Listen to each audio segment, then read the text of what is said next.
పేరు చిట్యాల మంజుల. నేను ఐలమ్మ మనమడి కూతురిని. తెలంగాణ సాయుధ పోరాటం చేసిన చాకలి ఐలమ్మ ఆనాడు పేద ప్రజల కోసం 4 లక్షల భూమిని పేద ప్రజలకు పంచింది. అది గత ప్రభుత్వం గుర్తించి ఐలమ్మ జయంతి వర్ధంతి కార్యక్రమాన్ని గత ప్రభుత్వం రాజశేఖర రెడ్డి గారు చేశారు. అది మాకు సంతోషము. కానీ ఐలమ్మ వారసులను మాత్రం గుర్తించలేదు. ప్రస్తుత సంవత్సరంలో కాంగ్రెస్ పార్టీ వచ్చిన తర్వాత ఐలమ్మ వారసులను సెప్టెంబర్ 10 నాడు ప్రొఫెసర్ అలేఖ్య మేడం ఐలమ్మ సంబంధించిన నాటకం వేసింది. ఆ నాటకాన్ని చూసి ఫీదా అయిపోయి ఐలమ్మ కుటుంబంలో ఒక సభ్యురాలకి కమిషన్ సభ్యురాలుగా పదవి ఇవ్వాలని నిర్ణయించుకొని ప్రకటన చేశాడు. ఆ ప్రకటనలో ఆ రోజు మా అక్క అయిన సంధ్యారాణి కూడా వెళ్ళింది. కానీ ఆమెను స్టేజ్ దాకా కూడా రానియకుండా అదే శ్వేత ఇద్దరు మనుషుల నాడు బాడిగాళ్ళను పెట్టి అసలు వారసురాలు పక్కకి లోపలికి రానియకుండా అడ్డుకొని అక్కడ పేరు వచ్చేసింది సంధ్యారాణిదే. సంధ్యారాణి పేరు పక్కకు పెట్టి శ్వేత పేరు నమోదు చేయించుకున్నది. ఇది మాత్రం చాలా బాధాకరము. ఆమె 2002లో 3లో ఆమెకు వివాహం జరిగింది. ఐలమ్మ ఎలాంటిదో ఆమె చూడలేదు. ఆమె రక్తం పంచుకొని పుట్టిన పిల్లలం మేమున్నాము. మేము కోరుకునేది ఒకటే, రేవంత్ రెడ్డి గారిని మీరు చేసింది మహిళా కమిషన్ సభ్యురాలుగా మా కుటుంబానికి ఇవ్వాలనుకున్నారు. అది మాకు చాలా సంతోషము. కాకపోతే అసలు వారసులను గుర్తించి కమిషన్ సభ్యురాలుగా ఇవ్వాలి. ఆమెకు మాకు ఎలాంటి సంబంధము లేదు. ఎందుకంటే రామచంద్రం మా చిన్నాన్న సొంతం మా నాన్న తోడబుట్టినవాడు. కానీ మా కుటుంబాలను ఎప్పుడు చూడలేదు. మా అన్నయ్య ఉండేవాడు. మా అన్నయ్య 10 సంవత్సరాలకే జైలు పాలు చేసి భూమి మీద లేకుండా చేసిండు. అలాగే ఐలమ్మకు 6 సంతానం. ఏ ఒక్కరిని కూడా బాగు చేయలే.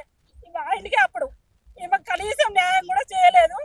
ఇప్పుడు తన కోడల్ని తీసుకొచ్చి ఆమె వారసురాలని దొరికిన కాడల్లో దోసుకుంటూ బతుకుతుండ్రు.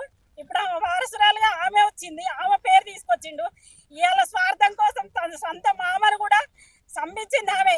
ఆయనకు బాత్రూంలో పడ్డాడని తోసేసి గొడవలు వచ్చి కేవలం స్వానుభూతి కోసమే రామచంద్రాన్ని కూడా లేకుండా చేసింది భూమి మీద. ఈ పదవి కోసమే గతంలో మామ చేసిండు, ఇప్పుడు కోడలు చేస్తుంది. మరి మేమెక్కడికి వెళ్ళాలి? ఇవాళ పదవి రాకముందే మమ్మల్ని కించపరిచి మమ్మల్ని పాతాళానికి తొక్కిన వాళ్ళు పదవి వచ్చిన తర్వాత మమ్మల్ని ఏం చేస్తారు? మాకు ప్రాణభయం ఉంది.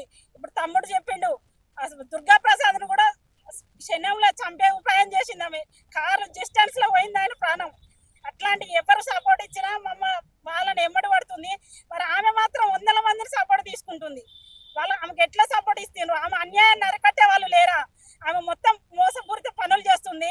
గత ప్రభుత్వాన్ని అట్లా మోసం చేసి అప్పుడు చంద్రశేఖర్ రెడ్డి దగ్గర పోయి మేము ఒక్కరమే ఫ్యామిలీ అని తన తల్లి గారిని, తన మామ, తన భర్త వెళ్ళి వారసులు ఎవరు లేరు, మేము ఒక్కరే ఉన్నామని చెప్పుకున్నది.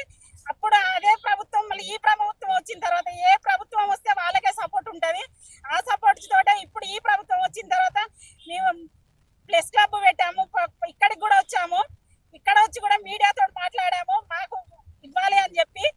అట్లాంటిది కూడా పట్టించుకోకుండా ఇలా మేము ఎన్ని లెటర్స్ ఇచ్చినా కానీ అది ముఖ్యమంత్రి గారి దగ్గరికి చేరనివ్వట్లేదు. మమ్మల్ని కనీసం కలవనియట్లేదు. రేవంత్ రెడ్డి గారికి దయచేసి చెప్తున్నాను, మా కుటుంబ సభ్యులందరినీ ఒకసారి మీ ద్వారా గుర్తించి కలిసేలా చేయండి. మా కుటుంబ సభ్యులకు న్యాయం చేయండి. ఆమెకు మాత్రం ఎట్టి పరిస్థితుల్లో ఇవ్వడానికి లేదు. ఎందుకంటే ఆమెకు కమిషన్ సభ్యురాలుగా ఇస్తే మాత్రం మేము వారసులు ఒప్పుకోము. మా కుటుంబంలో పీజీలు చేసిన వాళ్ళు ఉన్నారు. హ్యాండిక్యాప్ ఉంది. 45-20 సంవత్సరాల నుండి హ్యాండిక్యాప్ పెన్షన్స్ మంజూరు చేయిస్తుంది. సర్టిఫికెట్లకు తిరుగుతుంది. నేను లోకల్లో చేస్తున్న ప్రజాసేవ. మా అక్క వాళ్ళు ఉన్నారు, ఎంఎస్ బిఈడి చదివింది. పేదవాళ్ళకి ఎవరికన్నా సాయం చేయాలి. మా కుటుంబంలో సభ్యులను గుర్తించండి. ఎవరికి ఇచ్చినా మాకు ఓకే, కానీ తనకు ఎలాంటిది ఇవ్వద్దు అని మేము దయచేసి ఈ విషయంలో వాళ్ళు స్పందించకపోతే మాత్రం మేము ఆమరణ నిరాహార దీక్ష చేస్తామని మీకు అందరికీ మీడియా పరంగా చెప్తున్నాం sir. Subscribe us and press the bell icon for more interesting updates.